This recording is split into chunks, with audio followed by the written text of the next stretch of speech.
Qui a fait leur bâtiment. Christophe Van Massenhove est gérant du camping du Val de l'Aisne depuis 15 ans maintenant. Il a voulu mettre à l'aise sa clientèle en rénovant intégralement sa brasserie. Mais ce n'est pas tout, le camping a également vu la construction d'un tout nouveau bloc sanitaire. Des changements salvateurs et indispensables pour pouvoir afficher complet malgré la crise.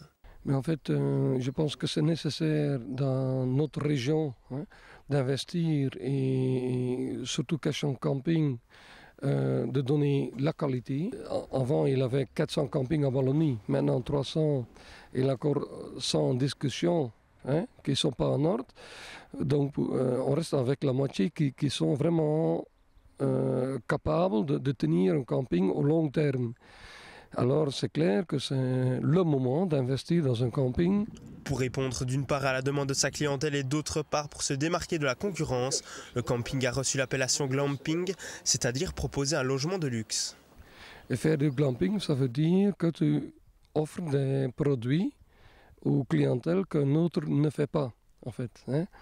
Donc par exemple une roulotte, par exemple une tente sphère. Alors, aussi question des étoiles,